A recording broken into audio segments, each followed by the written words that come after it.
பிரதமர் வந்து 100 நாள் வேலையை 125 நாளா மாத்திருக்காங்க.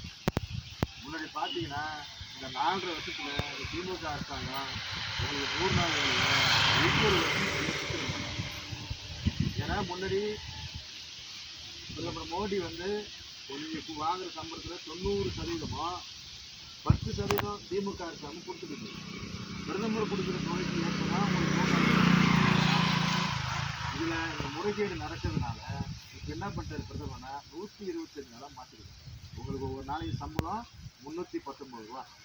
நீங்கள் முன்னாடி என்ன பண்ணுவீங்க, உங்களை வந்து இந்த வேலை செய்கிறவங்க உங்கள் சூப்பர்வைசர் வந்து ஃபோட்டோ எடுப்பாங்க. ஃபோட்டோ எடுத்து உங்களுக்கு கணக்கு எடுத்து பிடிஎஃப்க்கு அனுப்பி அங்கேருந்து சம்பளம் வரும். இப்போ பிரதமர் என்ன பண்ணிட்டாரு, நீங்கள் காலையில் வந்தோடனே ரேக வைக்கணும். வாரம் ஒரு சம்பளம் வரும். அதிகபட்சம் ராம்ஜின்னு சொல்லி திட்டத்துக்கு பேரை மாற்றி இந்த 125 திட்டத்தில் உங்களுக்கு 7 நாளைக்கு ஒரு முறை அதிகபட்சம் 15 நாளைக்கு ஒரு சம்பளம் வந்துடும்.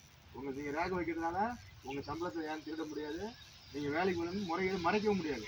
அதனால் இங்கே இருக்கிற பணித்தலை பொறுப்பாளர் என்ன பண்ணணும்னா, இந்த பகுதியில் இருக்கிற சாலை ஓரமாக இருக்க புல்லுலாம் முடிச்சிடுங்க, கால்வாயில் புல் முடிச்சிடுங்க, இதெல்லாம் நாங்கள் சுத்தம் பண்ணி கொடுக்கணும். இந்த 100 நாள் வேலைக்கான மக்கள் வேலையை காத்துருக்காங்க அப்படின்னு அவங்க சொன்னாங்கன்னா, இந்த தகவலை மேலே டெல்லி வரைக்கும் அனுப்பி உங்களுக்கு 125 நாள் சம்பளம்.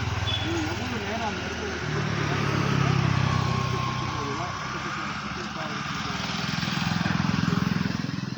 சம்பளம் கொடுக்க சொல்லி பிரதமர் சொல்லிருக்காங்க. ஏன் இந்த திமுககாரங்க இந்த வேலையை கொடுக்கூடாது மறிக்கிறாங்கன்னா, இப்போ 60% பிரதமர் மோடி உங்களுக்கு சம்பளம் தர முடியாது. 40% திமுக அரசாங்கம் இந்த சம்பளத்தை உங்களுக்கு கொடுக்கறதுக்கு அவங்களுக்கு கஷ்டமாக இருக்கும். ஏன்னா உங்களுக்கு நாளைக்கு 1000 ரூபா கொடுத்து சொல்லியிருப்பாங்க. வந்திருக்கோம் எல்லாருக்கும் நம்ம தொடர்ந்து வருது இல்லையா, அது இலவசமாக வாங்கும்போது நமக்கு கொஞ்சம் சகரமாக இருக்கும். பிரதமர் வந்து உங்களுடைய உழைப்பு கொடுத்து நீங்கள் 30-40,000 வருஷத்துக்கு வாங்கும்போது நீங்கள் உங்கள் உழைப்புக்கு உங்களுக்கு கூலியை தரேன். உங்களுக்கு ஒரு கௌரவமாக அந்த சம்பளத்தை அந்த காசை வாங்கி நீங்கள் குடும்ப செலவோ உங்கள் பிள்ளைகளை படிக்க வைக்கிறதுக்கோ உங்கள் அத்தியாவசிய தேவைக்கோ வாங்கிக்கலாம். இதுக்காக தான் திமுக அரசாங்கம் என்ன சொல்லுதுன்னா, இந்த 40% அவங்களால கொடுக்க முடியல அப்படின்ற ஒரு காரணத்துக்காக நாங்கள் 100 நாள் வேலையை நிறுத்த போகிறோம் போய் சொல்கிறாங்க. ஆனால் 100 நாள் வேலையை நாங்கள் நிறுத்த போகிறது கிடையாது.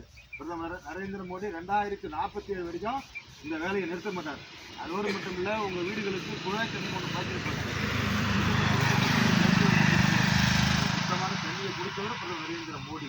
உங்களுக்கு வீட்டுக்கு வந்து ரேஷன் கார்டுக்கு கிலோ 5 கிலோ அரிசியை சுத்தமாக அதை கொள்முதல் பண்ணி நெல்லை கொள்முதல் பண்ணி அரைச்சி கொண்டு போய் தமிழ்நாட்டு மக்களுக்கு கொடுங்கன்னு சொன்னவர் பிரதமர். இந்த திமுகவுக்கு எந்த வேலையும் கிடையாது. நீங்கள் வந்து பார்த்தீங்கன்னா சிலிண்டர் வாங்கிப்பீங்க உஜ்வாலா சிலிண்டர்னு சொல்லி, அது 400 ரூபா மாநில சிலிண்டர்